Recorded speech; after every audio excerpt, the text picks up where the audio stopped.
Here's our host, Tian Wei. Hello and welcome to World Insight. I'm Tian Wei in Beijing. We begin today's program with a closer look at the worsening pandemic worldwide. Confirmed cases have already reached almost 91 million. The U.S. is the worst hit country with cases topping 22.5 million, followed by India and Brazil. The Chinese mainland is also going through a second wave in the winter season, with dozens of daily cases being reported recently, mostly in northern China's Hebei province near Beijing. Meanwhile, preparations are underway for mass vaccination efforts in many countries, including the U.S., the UK, and China. An expert team from the World Health Organization will arrive in China on Thursday later this week. The mission aims to look into the origins of coronavirus pandemic and catch the lessons in helping the world better prepare for future health crises. It will be the third such visit by the WHO since the pandemic began. Ahead of the visit, I talked to Dr. Margaret Harris, the spokesperson of the World Health Organization. Dr. Margaret Harris, spokesperson of the World Health Organization. Dr. Harris, what a pleasure to see you.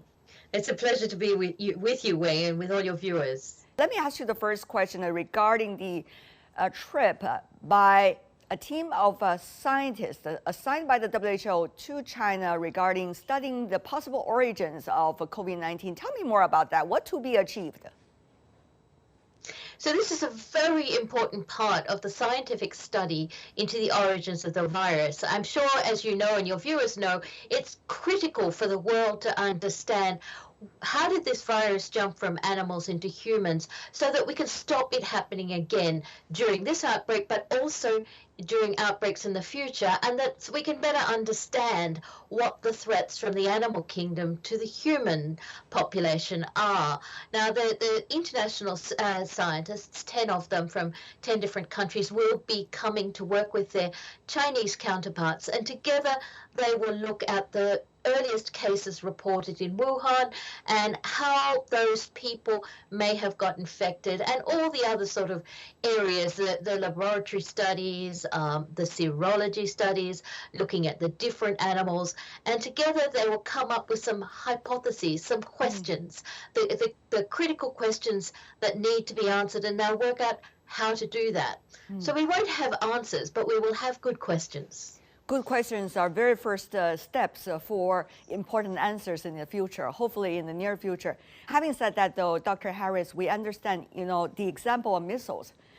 The virus jumped from animal to human being 25,000 years ago, and yet human beings only got to realize the disease in recent decades. So how do we see, how much outcome can we really have from investigative trips like this? This is a very important point you make, and with not just measles, but with many of the different diseases that we know came from animals, we didn't get the answers right away. Now, having said that, our scientists are better equipped, are super smart, are really good at what they do. I mean, in a year, we've already got vaccines against this. Right. That's never happened.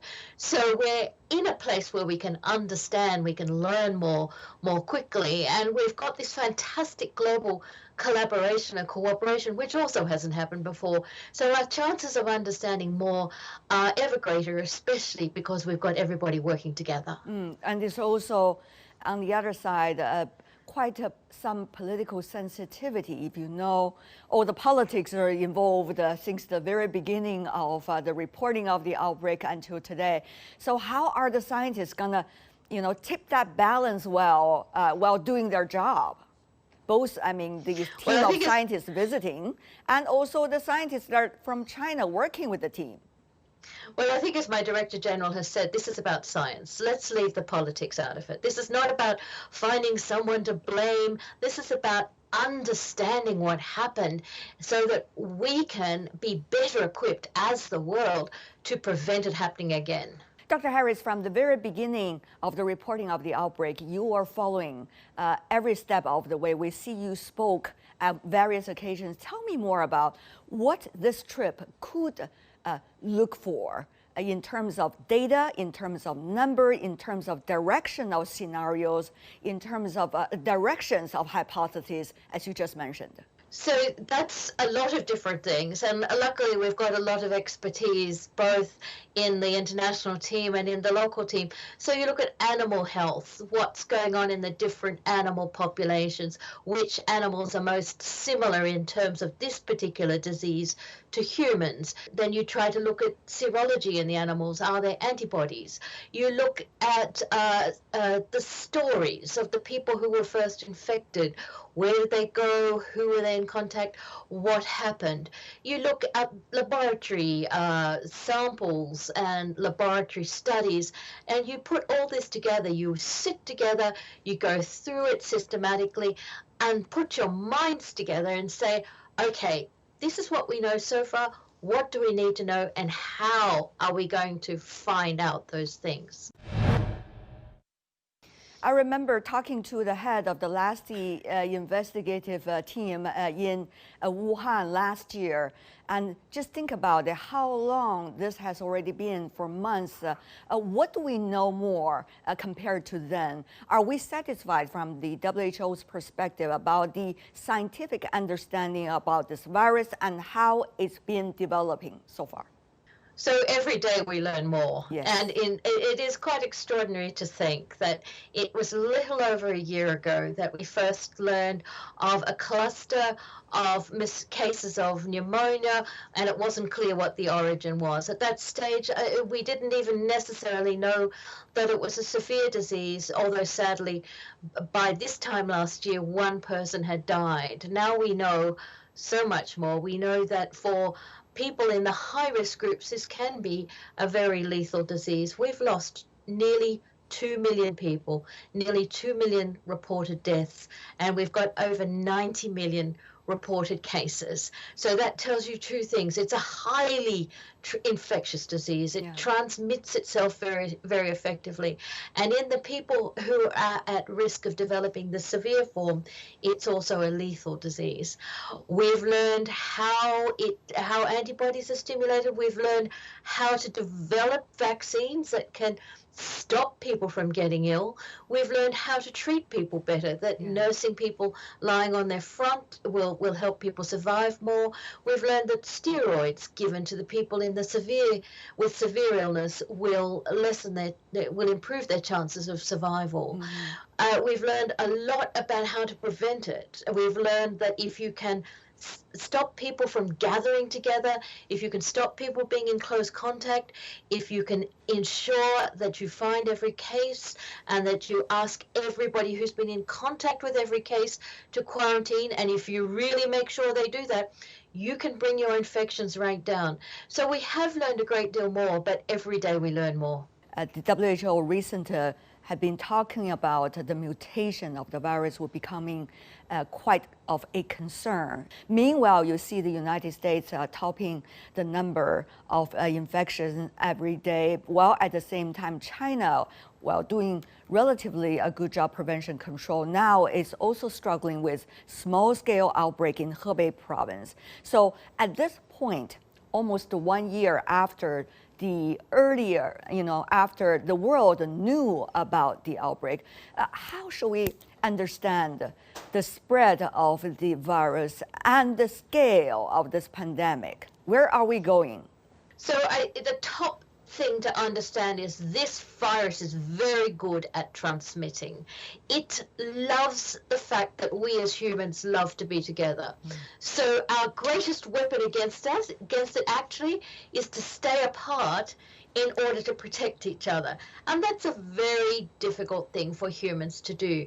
But where the measures have been put in place by governments and they've been supported by communities, and communities have supported each other to stay apart to show how much we love each other, the infection rates have been brought down. Now, you mentioned the variants, and this virus, it doesn't mutate very quickly, but it does change itself a little bit. And in the United Kingdom and in South Africa, the laboratory scientists identified 2 different variants, and these variants do show an increased ability to transmit themselves, possibly because they may be producing more virus in the nose and the mouth. So again, that tells you, okay, these are the danger zones, cover them up, and stay away from each other so that what is coming out of the mouth and nose doesn't jump easily. The other very important thing to understand, which wasn't understood at the beginning of the outbreak, is that a lot of people don't have symptoms, but people who don't have symptoms, who don't feel ill at all, can be carrying a lot of virus in that nose and that mouth. So we could if you and I were chatting in a room, I might be sitting here feeling fine, looking fine, but I could have virus in my mouth and nose. So if we were together, of course we would be wearing masks. Yeah. Dr. Harris, though, I just want to be frank here. Do we really have the chance for prevention and control? If you look at the numbers these days, are we reaching some kinds of level of already passive herd immunity? In other words, having the virus spread around without much solution but vaccine, which is a proactive herd immunity. So we're not seeing that there is enough protection of this natural immunity to stop the virus from transmitting. So we should not be going down that route. The type of immunity we can induce by providing a vaccine has two benefits. First of all, you stay healthy when you get your vaccine. Second of all, you're immune.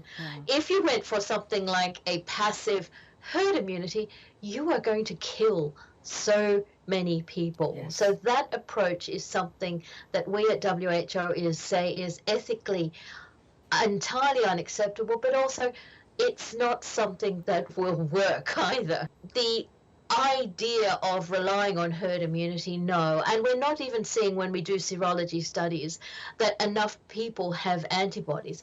The second thing is, with natural antibodies, this family of viruses tends to only produce antibodies for a short while. That the common cold, which is also a coronavirus, comes back every year and infects you. And you know what? It's the same virus. The reason you get infected every couple of years by a common cold is your antibodies have dropped. So we don't know enough to say how long the antibodies from this particular coronavirus last, but we cannot be confident that having had it will give you enough protection. Dr. Harris, talking about vaccine, we see quite a number of candidates already graduating from third stage trial to the massive inoculation of vaccinations around the world. Now, the numbers are provided by the companies themselves. Of course, it has been peer-reviewed and also approved by various health organizations in various countries. But how much trust people could have about these vaccines? After all, they're only developed within 1 year time. Usually it takes 5 to 6, even shorter term, 2 to 3 years. So the speed should not concern people too much, because the things that slow down development of vaccine production have been sped up. And one of the things that really slows it down is getting funding from going from one phase of the studies to the next phase. And the manufacturers have been very supportive and produced doses very quickly so that the studies could move through the phases. But certainly the vaccines we've reviewed, they have done the right safety studies, and they've done the right, what we call efficacy studies, where you give it to one group of people and you give a dummy vaccine to the other group of people, and you see if there's an important difference between how many people get infected. And we are seeing that's when people start talking about efficacy. They're talking about whether many more people in the dummy group got sick as opposed to the people who actually got the vaccine. And those studies have been done in large numbers of people, and at the same time they've also been looking at safety throughout. We are asking all the manufacturers to provide that data so we can look at it very, very carefully, and if we are satisfied that the safety data is good, that the scientific proof that it works is good, and that the manufacturing practices are good. You also have to have very good, safe manufacturing practices. So we go to the factories, we go to the manufacturers, look at what they're doing. And if those three things are satisfied, then we as WHO give it what we call an emergency use listing. Are some of the candidates are included in this listing already? If you could have some examples for us. So for us, for WHO, we have only provided an emergency use listing for one to date. That's the Pfizer-BioNTech. Now, the reason we were able to do that is because they provided all that data that I just mentioned, the safety data, the data on whether the vaccine works, and also the data on the manufacturing process. Right. We're also now, we have some people in China looking right now at the Sinopharm-Sinovac vaccine production methodology, and we will be looking at the safety and efficacy data. So we are doing this work very much so that we can review that dossier in order to look at doing emergency use listing there. We're also currently looking at dossiers for the AstraZeneca and a couple of others. So we've got about 10 manufacturers who've submitted their data in one form or another. It's not always complete. We have to go back and ask for more and less and so on. But all that will be happening, and you can expect to see us announcing emergency use listing for other vaccines pretty soon in the near future. But the world will not be safe until most of us have got the vaccines. That's for sure. But Dr. Harris, looking at the speed of rolling out the vaccines, even in some developed economies and also in emerging economies like China, and looking at many of the developing countries, and not to mention the least developed economies that do not even have any access yet to various kinds of vaccines, how optimistic can we really be about the potential? The COVAX, something that many have been pinning a lot of hope on, even that is operating in full speed. We're still so far away of providing everyone with an equal opportunity to vaccine. Dr. Harris.